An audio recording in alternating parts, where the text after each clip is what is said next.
Hello guys, जैसे कि last video में बहुत सारे लोगों ने कमेंट किया था कि आपको मोनिश पोबरा के ऊपर एक वीडियो चाहिए उनकी इन्वेस्टमेंट स्ट्रैटेजी के बारे में। सो आज हम वही लेके आए हैं। लेकिन आगे बढ़ने से पहले जल्दी जल्दी हमारे चैनल को सब्सक्राइब कीजिए ताकि हम 400 सब्सक्राइबर तक पहुंच चुके। तो चलिए शुरू करते हैं। सो बैक इन 2007 मोनिश पोबरा और उनके सबसे अच्छे दोस्त गाय स्पियर दोनों ने भी वॉरेन बफेट के साथ लंच करने के लिए $650,000 इन्वेस्ट किए या फिर चैरिटी में डोनेट किए। तब जाके उनको वॉरेन बफेट के साथ एक लंच करने का मौका मिला। पोबरा ने बाद में एक इंटरव्यू में कहा था, ये वॉरेन बफेट को धन्यवाद करने का मेरा तरीका है क्योंकि उनकी इन्वेस्टिंग स्ट्रैटेजी फॉलो करते ही मैं इतना बड़ा बन चुका हूँ। कई लोग पोबरा की इन्वेस्टिंग स्ट्रैटेजी को एक रिस्की इन्वेस्टिंग स्ट्रैटेजी मानते थे, पर मोनिश पोबरा वैल्यू इन्वेस्टिंग के ऊपर ज़्यादा जोर देते थे। मोनिश पोबरा अमेरिका में एज ए इन्वेस्टर बहुत फेमस है। 1980 में भारत से अमेरिका जाने के बाद उन्होंने इंजीनियरिंग की पढ़ाई की और आईटी सेक्टर में कुछ साल जॉब किया और ईयर 2000 में उन्होंने 20 बिलियन का प्रॉफिट अचीव किया। पोबरा investments fund,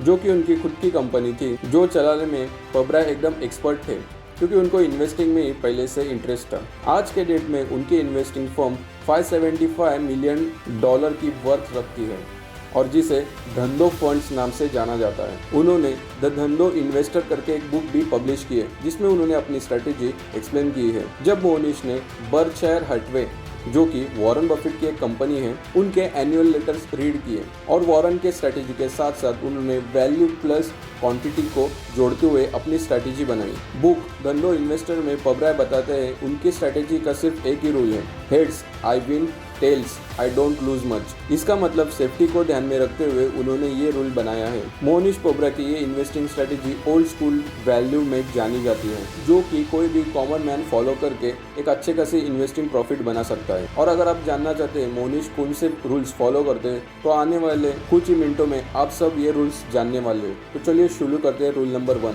the relatable super investor. By born Mohnish Indian है, लेकिन 1983 में साउथ कैरोलिना में स्लेम्सन यूनिवर्सिटी में उन्होंने एडमिशन लिया। प्रोफेशनली वो एक इंजीनियर थे और वो एक सक्सेसफुल आईटी बिजनेस रन कर रहे थे, लेकिन उन्होंने वॉरेन बफेट के बारे में कभी नहीं सुना था जब तक कि वो एज 30 के ना हो जाए। बल्कि पोबरा का ये अजम्पशन था दुनिया का सबसे अमीर इन्वेस्टर पीटर लिंच है, ना कि वॉरेन बफेट।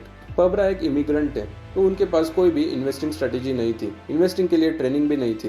तब जाके उन्होंने रियलाइज किया इन्वेस्टिंग स्ट्रेटेजी और इन्वेस्टिंग कितनी इंपॉर्टेंट है लाइफ में। 2000 ईयर में पोबरा का एकमात्र ऐसा इक्विटी फंड था जिसने S&P 500 इंडेक्स में 43% से 517% का प्योर रिटर्न पाया है। 517% का प्रॉफिट पाने के लिए क्या उनके पास कोई अनोखी एंड स्ट्रेंज इंफॉर्मेशन या फिर स्ट्रेटेजी है? तो नहीं दोस्तों, वो तो बेसिक वैल्यू इन्वेस्टिंग की प्रिंसिपल फॉलो करते हैं, जो कि बेल्जियम ग्राहम ने लिखी हुई बुक में है, द इंटेलिजेंट इन्वेस्टर, और बफेट के कुछ कुछ नियम वो फॉलो करते हैं। सेकंड पॉइंट है द धंधो फ्रेमवर्क एंड इन्वेस्टिंग फिलोसॉफी। अगर शॉर्ट में समझाया जाए तो धंधो का इन्वेस्टिंग स्ट्रेटेजी है focus on long term investing and the power of compounding based on Warren Buffett's and Graham's special situations and Munger's lattice work of mental models approach to investing। इसका मतलब आपको 3 बुक रीड करनी पड़ेगी उनकी strategy समझने के लिए, लेकिन आसान भाषा में हम आपको नेक्स्ट पॉइंट में समझाने वाले हैं। 1, एग्जिस्टिंग बिजनेस खरीदने पर ध्यान दें।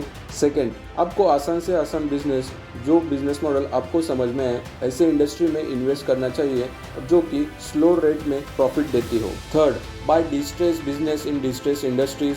फोर्थ, जो बिजनेस लॉस में है लेकिन उसमें पोटेंशियल है, अगर उसको प्रॉपर गाइडेंस मिले तो वो ऊपर आ जाए, उस बिजनेस के ऊपर फोकसेस करना। और उसके ऊपर ही 6 पॉइंट है, अगर आपको कोई भी अंडरलाइंग इंटरेस्टिंग वैल्यू के ऊपर बिजनेस बड़े डिस्काउंट में मिल रहा है तो वो तुरंत खरीद लो। और ऊपर बताए हुए सभी पॉइंट्स के ऊपर डिपेंडेंट एक पॉइंट है, low risk high uncertainty business के शेयर्स में इन्वेस्ट करो। पोबरा खुद बोलते हैं इसमें कुछ नया नहीं है। बफेट के टाइमलेस प्रिंसिपल के साथ साथ सुपर कॉमन सेंस चाहिए। बफेट के साथ जब पोबरा ने लंच किया था तब वॉरेन बफेट ने उनको क्वेश्चन पूछा था, जो क्वेश्चन का आंसर पोबरा एक लाइफ लेसन मानते हैं। क्या आप दुनिया में सबसे खराब दिखने वाले महान लवर बनना चाहते हैं या सबसे महान दिखने वाले पर खराब प्रेमी बनना चाहते हैं? और अगर इसका सही जवाब सही पर्सन को देना आप जानते हैं तो आपके पास इन्वेस्टिंग के लिए एक बेहतरीन दिमाग है। So now let's move towards point number 3, the checklist investor. Pub Roy हमेशा अपनी चेकलिस्ट के बारे में गाय स्पियर अपने दोस्त के साथ बातें करते थे। वो कहते हैं, मेरे चेकलिस्ट की तो खुद एक बुक बन गई है। इतनी बड़ी चेकलिस्ट मैं अपने पास रखता हूँ जब भी मुझे इन्वेस्टिंग करनी है तब। वह बताते हैं कि उनकी चेकलिस्ट के बारे में कुछ ऐसे पॉइंट्स है वो कभी भी किसी के साथ शेयर नहीं कर सकते क्योंकि वो कॉम्पिटिटिव एडवांटेज है उनके पास। That make sense right. जो चीज़ एक इन्वेस्टर को एक्सपीरियंस के थ्रू आती है, जिसमें उसके सालों की वैल्यू लगी है, सालों की मेहनत लगी हुई है, तो वो चीज़ वो किसी और के साथ क्यों शेयर करें। आप भी नहीं करोगे।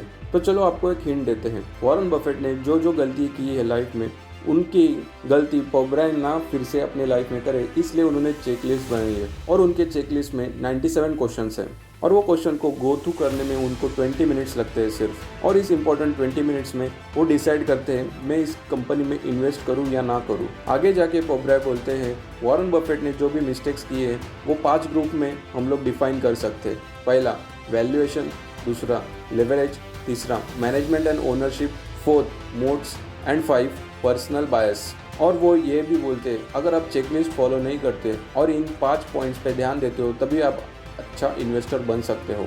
वो बोलते हैं अगर आप चेकलिस्ट फॉलो नहीं करते और ये 5 पॉइंट्स को ध्यान में रखते हुए इन्वेस्टिंग करते हो तो आप एक अच्छा इन्वेस्टर बन सकते हो। और हाँ, इंटरनेट पे कुछ मिलता नहीं है ऐसा नहीं।